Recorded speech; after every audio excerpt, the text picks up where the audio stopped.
Hello po, online world. Ayan po, yung mga galon po ng mineral water na pwede po siyang i-recycle, i-reuse.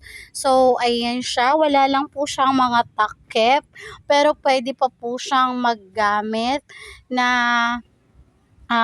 plant box, gano'n. Paghahaluan po ng mga dishwashing liquid, popcorn, something like that. Mga sabon po ng car wash, gano'n. So, ayan po siya. Meron na po kami ulit na ipon. So, sa nag-message po sa akin, ayan po. Nalimutan ko po kasi kung sino po yun.